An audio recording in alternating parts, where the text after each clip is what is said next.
Hi, dear listener. Welcome to the Young Changemakers podcast, an initiative from Global Changemakers.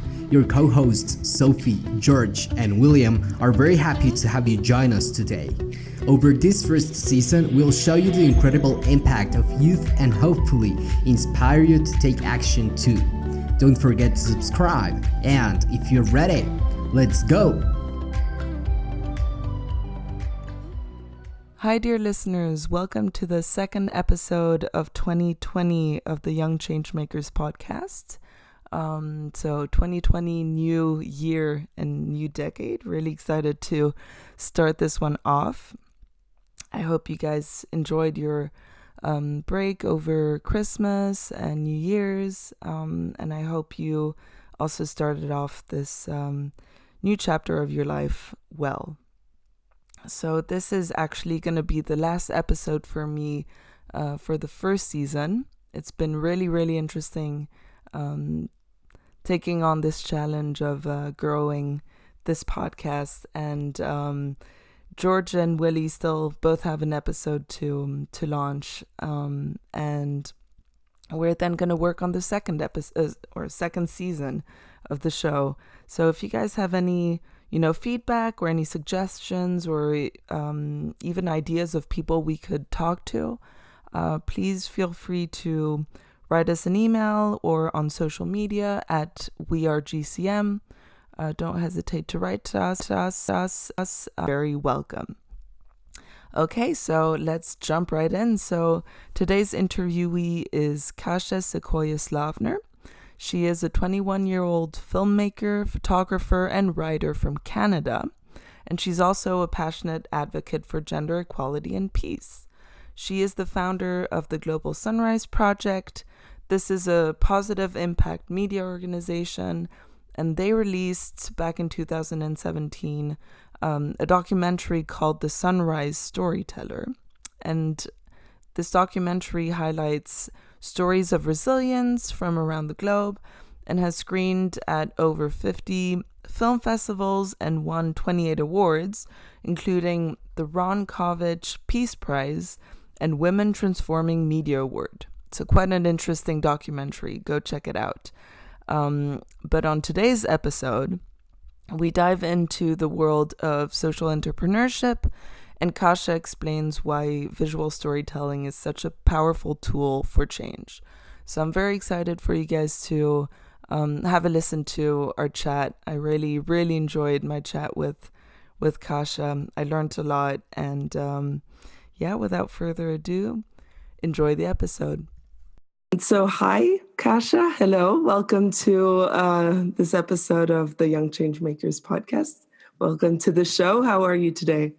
I'm doing great. Thank you so much for having me. It's such an honor to be included in the podcast. I'm really, really excited to start this chat. Actually, when I was looking through or preparing for this interview, I don't know, I get more and more excited when I do the research about you guys. I mean, I've met most of my interviewees actually this season, so I knew a bit about them and about you. But it was great to, get to know a bit more about your project and about you. And so I'm even more excited to talk to you today. So again, thank you for being on the show. And I think we can start off directly with your favorite quote, one that has influenced your life and or your work. Okay. Well, my absolute favorite quote, it's kind of a lengthy one, but my favorite quote is, "Become a possibilitarian. No matter how dark things seem to be or actually are, raise your sights and see possibilities. Always see them, for they are always there." And that's by Norman Vincent Peale. And it inspires me so much because the basis of my work is about creating positive media and sharing the things that people are doing to make a difference in the world and how they're finding solutions to some of the world's toughest challenges, some really pressing issues in their communities. So I think that it really reflects the kind of perspective I seek to put out into the world with the media that I'm creating, is about seeing possibilities. I love that quote. Who said that quote you said? Norman Vincent Peale. Is that an author? I've never heard of him.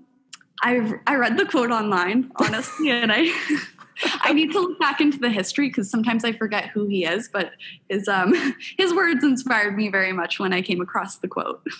I have the exact same thing with my tattoo. I don't even remember the name of the author. I just really loved the quote and decided to ink my body with it. I love that. The words are impactful enough, then they resonate, and that's what matters, I think. I agree with you. I love that quote. And talking about possibilities and you mentioned positivity. Would you say you're a naturally positive person? I would say that I have an optimistic outlook in life, and I think that can be sometimes confused with being naive. And with my storytelling, what I seek to do is be positive, share stories of solutions, but not shy away from talking about difficult issues. Because in order to create solutions, you have to know the scale of the issues that you're talking about. And it's really hard not to get paralyzed by them. But I think that sharing positivity and sharing solution-oriented stories can drive people into action because it gives people permission to act. And so I guess that's where my sense of optimism comes from, is because I know that there are people who are really courageously trying to find solutions to these overwhelming issues, and who are doing so despite a lack of resources or support from their community. And so I think that inspires me to be more optimistic and positive. That's lovely. Well, we can actually go straight into what you do, actually. Sure. Can you talk to us a bit about your project? Sure. So the Global Sunrise Project is a media hub for social good, is how I like to describe it, because it is a multimedia organization. We started when I was 14, and it started as a film, so a documentary film about global citizenship and people overcoming adversity and how they're finding solutions to the issues in their community. And that film's called The Sunrise Storyteller. But as we have grown and evolved, it has become, not just film, but photography. So photography exhibits on the Sustainable Development Goals, photography campaigns on social media to raise awareness for the Sustainable Development Goals. We also have a book of reflections, photography book, and I write as well. So it is really a multimedia approach, talking about world issues in a solution-oriented way. Okay, and you said you started this when you were 14. Mm-hmm. Where did you learn the skills to do this all? It's funny because I had a background in, I had taken a couple summer courses in photography, so I had that skill set and that passion. But it wasn't until I attended my first UN Commission on the Status of Women, which is a gender equality conference in New York that attracts people from all over the world with different non-governmental organizations to talk about gender equality issues, that I even thought about using those skills to put towards that cause. So when it started out, it was a photography project. I was just gonna maybe travel around the world and hopefully take pictures of people and write about their stories. But when I was fundraising for the project, somebody suggested, hey, you know what? These stories might actually translate better in film. And so with no background knowledge in editing, no interviewing experience, I just said, okay, I guess I'll try it. Maybe I can make a little short film or something. And through, Google and mentorship, my skills kind of evolved a little bit. And the stories ended up just kind of speaking to me in a way that I thought it needed to be a longer format. So the film ended up being 64 minutes. And I was very lucky to have an editing mentor by my side. But, I took a weekend course in making travel videos. And that was about all my editing experience beforehand. So like, I think 5-6 hours of teaching time, but yeah, I'm a very hands-on learner. I see. Yeah. Talking about, getting pushed into cold water or whatever. Right. Yeah, that's how I learned to swim, actually. I was like, okay, I'm just going to take off my water wings and jump and try it. Or, when I wanted to learn how to skate, I would look at these women figure skating and I try and like put my leg up and like imitate it. I just kind of monkey see, monkey do. Monkey see, monkey do. I love that. That should be one of the quotes as well. Absolutely. And was there anything, or what was maybe the most difficult thing to learn throughout the project in terms of skills specifically? I think the most difficult thing was being able to create something with very little resources. It wasn't like I could just say, okay, I'm going to go travel around the world. Like I'm coming from a single parent household with very limited income and very little resources to just take off and do something like this on a whim. So it was a whole learning process about being able to, fundraise for myself. So I did crowdsource funding campaigns. I actually did 3 because we didn't have enough money to return home when we left for our 6-month journey to make the film. So we did 2 from the road. We learned how to, make in-kind sponsorship deals with hotels or brands to kind of minimize some of our costs. I learned a lot about putting myself out there and sharing my dream and vision with people because I'm a very introverted, shy person, and that was a big hurdle to overcome. So those are skills that are, hard and soft skills that have really helped me grow the business as well over time. But yeah, there's always something to learn on the project. It's always teaching me something. And when you travel with? I traveled with my mom. So my mom and I it's just been her and I since I was 3. So we're very close. We run the business together. She's kind of the production person and I'm kind of the creative person. So she deals with some of the logistical stuff. And she did that on our travels, organizing accommodations while I was doing the filming and the editing, the interviewing and all that stuff. So we complement each other's skills quite nicely.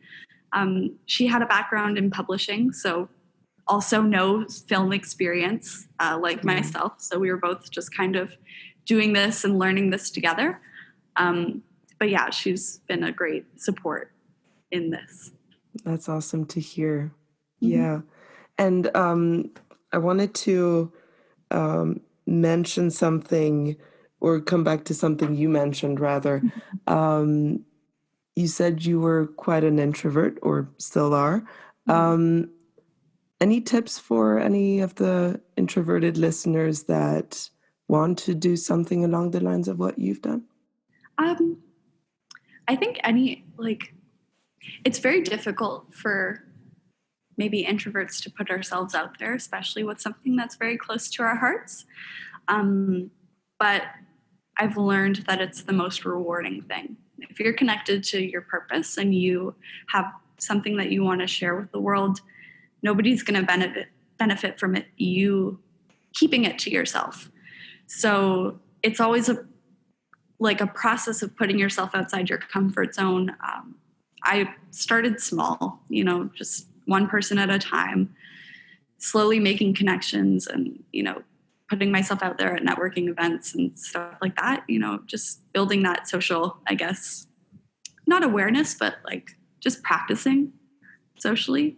And you build up more of a tolerance for it and you're able to kind of put yourself into it a bit easier when you take the first step, I think. I see. And one question that came to mind, because you talked about how it can be a bit overwhelming to talk about something that's so close to your heart. would you say it's maybe easier to start off with, talking about a project that is not your own, but maybe something you're a part of, to like start and get the juices flowing? Yeah, absolutely. I think, just practicing talking to people about things that you care about in general. Maybe it's not like a professional pursuit, but, maybe you connect over in social situations over just like things that you like to do with your time. It doesn't have to be this big thing, because that is often the most overwhelming thing to start with is, something important, like that's very, very close and that you hold very dear to your heart. I think that it's always easier to just kind of take baby steps, and it's just a matter of practice. And I think that when it's your project, I feel like it's a part of you as well. And so you don't, you put yourself into quite a vulnerable position, right? Especially at the beginning. But I personally, I'm a believer of living in a vulnerable way. That's the way you learn. That's the way you get the most out of experiences in life, both good and bad. It comes with its sort of negative sides. But I think it's something that's worthwhile. I don't know what your thoughts are. Absolutely. I think, like I mentioned, there's no benefit to, especially if you want to change the world, to keep something to yourself that could help others, especially if that's your main goal, is to help others. Like, that's where I started, from a place. And everything I do is from that place of wanting to help others, even if it makes me conquer some of my biggest fears, like public speaking or, facilitating workshops with groups of my peers or things like that. It's to help those people. So, even if I'm the focus of attention for whatever, 30 minutes of their time, ultimately it's going to be a mirror for them to reflect back on themselves. For example, like when I'm facilitating workshops on action planning and helping youth kind of focus on how they can use their skills to contribute to a cause, just because I'm talking about how to get that done, it's not like that's all they're focusing on. They're thinking about what can they contribute, what issues are they passionate about. It's not about me. It's about the work, and it's about the change that needs to be made. So that helps me take my mind off it a little bit, is to say, it's not about me. It's about the purpose and the mission. I like that. It does take off a bit of the sort of personal pressure. Yeah, that's a good tip. Yeah, I'm definitely telling myself that every single time. Hi there. We hope you're enjoying this episode so far. We just wanted to let you know that we are on social media at WeAreGCM, and don't hesitate to follow us. And if you'd like to support us further, we also have a Patreon page. Type in Global Changemakers and decide which tier is best for you. Thank you. And now, on with the rest of the episode. So a bit back to, we went a bit on a tangent there, back to the Global Sunrise Project. When I was looking through the website, one of the things I was asking myself is why the name Global Sunrise Project?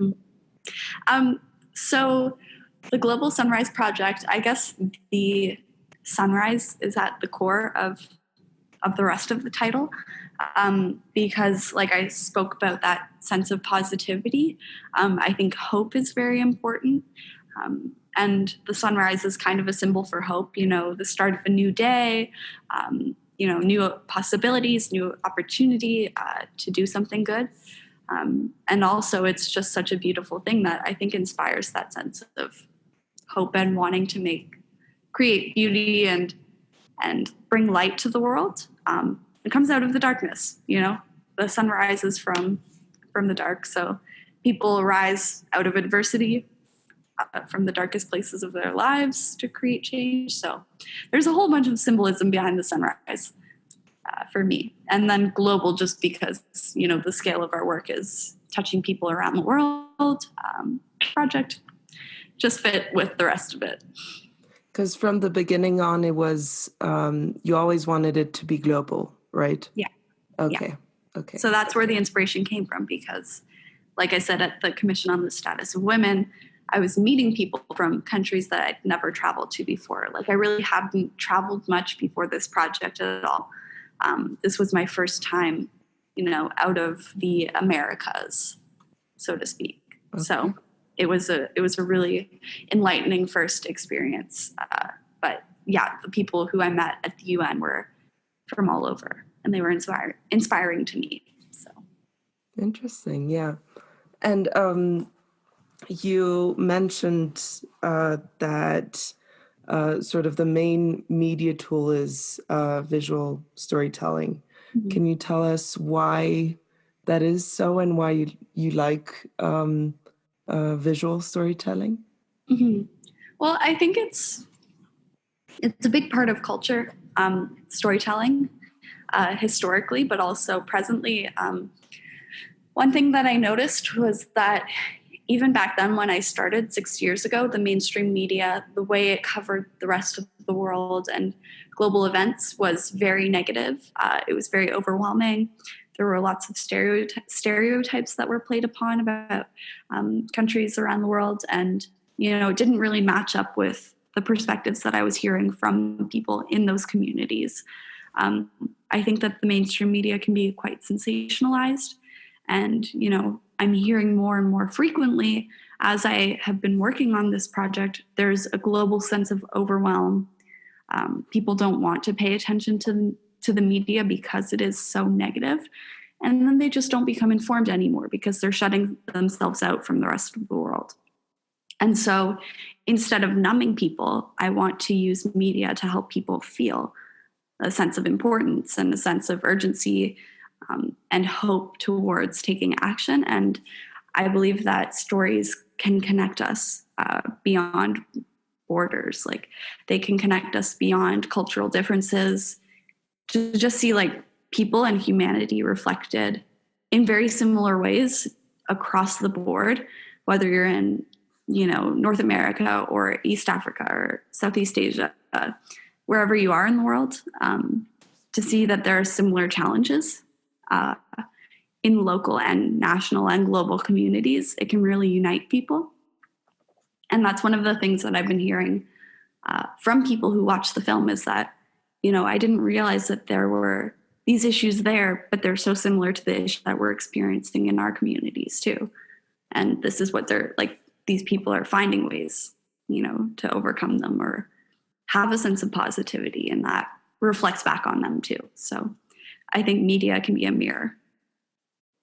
I see. And when you say that certain people see similar issues in other communities, do you have an example of that? Sure. I mean, like, for example, people have looked at communities where there's poverty in places in my film, and they have said like, oh, we've also got that issue here. Sometimes you don't think about it because, we live in Canada or we live in the US, but really we're struggling with that here as well. It's not just people in Africa or not just people in Asia or South America. It's something that we can work on as well in our communities. And I think it also takes some of that pressure off for people who are just starting to get into activism, from saying, you have to take action on a global scale. I think that it helps them see that they can do something directly in their community that can be impactful, and then they can continue to move on and, ripple out into the world if they so choose. But it gives them, I think, a sense of, trying to find the word, I guess, a reassurance that they don't have to do something ginormous to make an impact, which sounds so cliche, but a lot of people don't really think about that. They don't really think that they have the skills to contribute to issues, or that they can do something meaningful where they are or where they're at. I agree with you completely. I mean, I'm from Switzerland, and a lot of, there's a high tendency that people think that issues are only in certain places, a bit like you were saying, like the typical regions, and that there's not much that can be done here. And obviously it's different issues. There are certain things that we don't have to deal with as much. But things like, I see it back home, gender equality is nowhere to be solved. And unfortunately, I don't think it will be solved in the near future, though, working on it.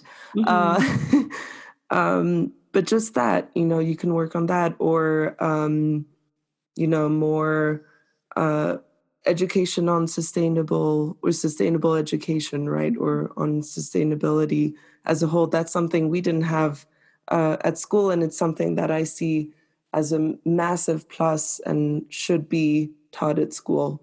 So that's another example of a more local activity. Absolutely. And, these local activities matter because it adds up. I think people feel a lot of pressure to act on one certain issue or a couple issues that are popular for a lot of people. But I think that when people really focus in on what's personal to them, what issue strikes a chord with them, maybe they've experienced a certain kind of injustice in their life, or their life experiences kind of reflect a passion for a certain issue, it can discourage them to feel like maybe they'll be alone and they can't make much of a difference on that one issue because everybody else is focusing on another thing. But I think that there is, like, once you start acting on an issue that's personal to you, let's just say it's like, clean water for people in your community. Or, like, for example, in Canada, a lot of Indigenous people don't have access to clean water. There's going to be other people who care about that issue. It's not just me. I'm not working in a vacuum. Like, I just have to reach out to my community and find those people. Just like there are millions of people who care about climate change and they're working towards it. You're always going to find people to work on a cause with you. And so I think that it's really worthwhile focusing in on that one that matters a lot, because there's a lot of work to do in the world, Absolutely. Yeah. Always work to do, for sure. Yeah. And so if our listeners want to get in contact with people that have similar interests, do you know of any platforms they could use? I think, like, the place that we found the most traction for finding similar causes is Twitter. It's a really great place to have quick conversations and, find organizations. We've used it almost like a directory by, like, searching up, like, keywords about causes. Like, let's say we're looking for gender equality. You can find a list of organizations that have that kind of in their title, or they've tweeted about it by using a hashtag. I found that pretty helpful for us. I don't know if it's around the world, but there's a platform in Canada called Charity Village, where you can, like, it's also kind of a directory for non-governmental organizations or charities that are putting out job listings. So that's also, or like community meetings. So that's been helpful too. But those are the main two that I've used. Yeah, I think those are quite good platforms. Twitter, maybe Instagram as well. Mm-hmm. I think hashtags do help. And then, our old friend Google is always somewhere you can, something you can rely on, right? That's been the greatest resource of my lifetime. Oh gosh, yeah. I feel very fortunate to have access to Google. Same. Yeah. I wanted to come back to what you were talking about, how media is quite negative and how the focus of your work is on staying positive. And how do you, so I'm not sure how to phrase this, but how do you ensure that you tell the whole story, as in also the, let's say, less positive sides, while still staying positive? Usually my structure is that, I introduce people to the context, like when I have been able to share stories, I don't have much time. So I have to introduce context of where they're living, what the issues are, because you can't talk about how people are overcoming issues without knowing what they are first. So, I think that ending on a positive note matters more than I guess keeping it positive throughout. So people get the context, they get the information. For example, there's one story in the film of a girl who was about my age named Michaela. And she was living in a community in South Africa where there was a lot of gangsterism activity. So her community was quite violent. There was a lot of drug usage. She had about 10 friends who were currently pregnant or had kids, and she was about 17. So they had to drop out of school. But she talked about, the influences who she had in her life, who kept her positive, who kept her focused on a personal purpose. And she decided that, staying in school and encouraging her friends to get their education, being a mentor to people in her community was the path that she would take. And so she talked about, being helpful to other people who may have been in struggling situations like herself, but being like a positive influence in their lives has helped them kind of change their community a little bit or make a smaller impact in their community. It was very interpersonal level, but she had that hope that her community could improve, And even though she had come through some really tough circumstances, she was still very rooted in a cause that she cared about. So it ended on a positive note by, there being that hope for the future, uplifting her community, uplifting her friend circle. And I think that kind of outweighs all the struggle that there may have been in the story personally, is the moving forward element. So you do have. Yeah, I like the ending on a positive note. I find that really impactful because it does allow you to look at the whole context, like you were saying, but still keeping that sort of positive value, right, that you have. Oh, I love that. Thank you. So how is it actually interviewing someone who was your age with such a different background and story? I think that those were actually the stories that I was quite drawn to the most, was stories of young women, because it was such a pivotal time in my, I guess, teenage life. We left for the trip on like my 16th birthday to make the film. So I was very naturally drawn to people who kind of reflected my experience, but in a very different way. It was humbling, definitely. I would say that, you see where these people are coming from, and what they've come through, and their outlook on life was really refreshing to hear. I learned a lot from them as peers, but also, as activists. It was definitely very, it was life-changing to hear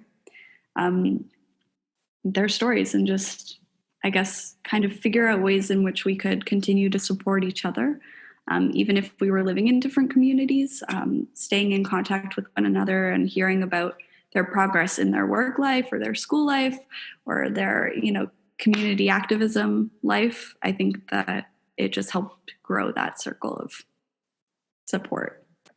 Yeah, I hope that answers the question well enough. It does, okay. Yes. I feel like I went on a tangent. Listen, there's no right or wrong answer, and I thought it was very interesting. So, personally, if you reflect now on these last 6 years, right? Is there anything you do differently? I guess it goes back to that introvert thing, and I'm still working on it, is to put myself out there without, fearing judgment or, caring about, the whole point of my work is that I care a lot about other people. So naturally I care what they think, But I think it is really about sharing that mission and purpose with people freely, because they deserve to have the same information or have the knowledge or, have the perspective that I do, because I think that, we do need more hope in this time. There are a lot of scary stats in the world, and we should be equipped with the tools to, I guess, hear those stats and let them motivate us instead of paralyze us, because with such a limited time frame for action, especially around issues like climate change, there really is no time to wait. And so the more we can get people moving and acting, the better, and the sooner the better. So I think sharing my perspective or, whatever tools I've picked up along the way is the most important thing. And so I wish that, maybe as a teenager, I hadn't been so apprehensive about that or scared about that. Yeah. I completely relate to that. I feel like, though I've like you, I've been working in, sort of activism, etc., social entrepreneurship for a couple of years now, and being quite young, I feel like for a number of years, I sort of felt like, I'm not sure if, maybe people with more experience should do it. Maybe they know better, and my time will come. And I feel like I'm sure that so many other people have thought the same way. And so many issues weren't talked about or weren't tackled just because of people thinking, I'm not sure it's my time. And it's a shame. And I'm not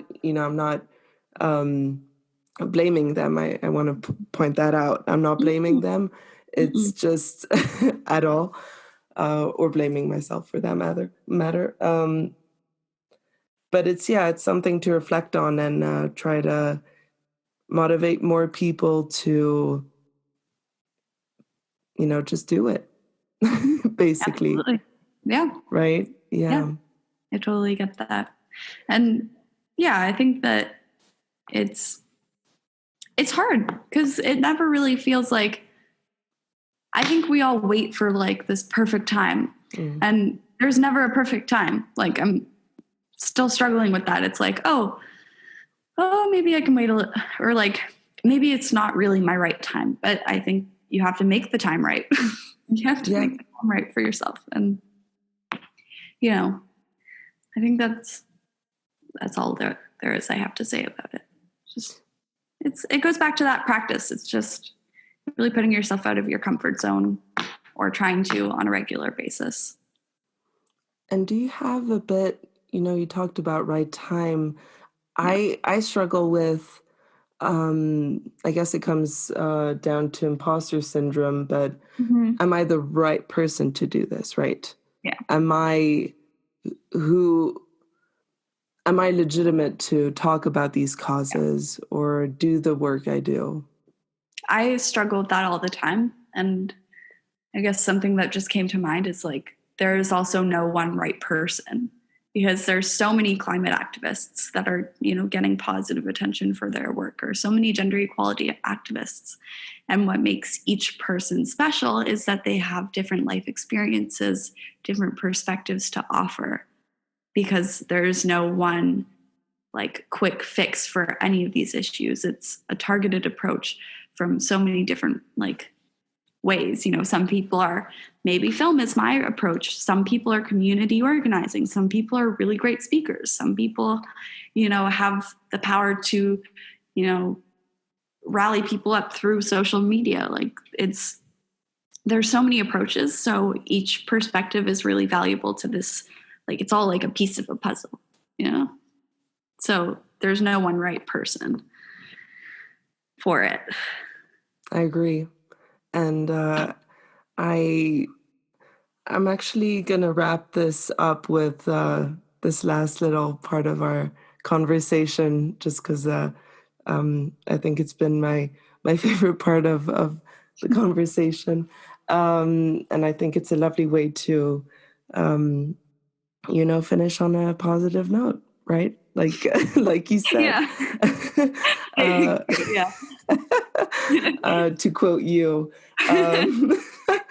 One thing I'd like to do before I end the episode, though, how can our listeners support you or get involved? Well, right now we're really looking for educational partners. We're doing our outreach to have screenings, workshops, Q&As at high schools, universities, because our target audience is really people about age 16 to 24. So if anybody has contacts at universities or they're in university, they want to share the film, they can email us at theglobalsunriseproject@gmail.com. So I think you could put that in the show notes. But yeah, just connect with us on social media at Global Sunrisers. We're always looking for people to, share their stories. Actually, right now we have a campaign with the UNESCO Mahatma Gandhi Institute for Education and Peace called the Kindness Campaign. So we're collecting stories about how people are using acts of kindness to contribute to social issues or the Sustainable Development Goals. So people are also more than welcome to share their stories there, submit them. We have a running campaign on our social media. So I can also send you the link for that as well. And absolutely. Yeah, I'll add all of this in the show notes. Great. Perfect. Awesome. This episode will air beginning of 2020. Is that campaign still running then? Yeah. Okay, awesome. So it's still, because we're actually, for listeners, you guys don't know, but it's currently the 19th of December, so just before Christmas. Yay! My favorite part of the year. And so, yeah, just wanted to make sure that it was still relevant. Yeah, so absolutely. Great. Yeah. Okay. Thank you so much for having me. Yeah, thank you for having a chat with me. It was lovely. It was really, really interesting. I'm super excited to share the episode with our listeners. Thank you so much for your time, Kasha. Thank you. If you'd like to know more about Global Changemakers and our mission of enabling youth to create a positive impact in their communities, you can visit our website at global-changemakers.net or follow us on social media at WeAreGCM. And if you'd like to support us further, go check out our Patreon page at Global Changemakers and help us have a greater impact. Thanks for joining us on this episode of Young Changemakers. See you next Tuesday.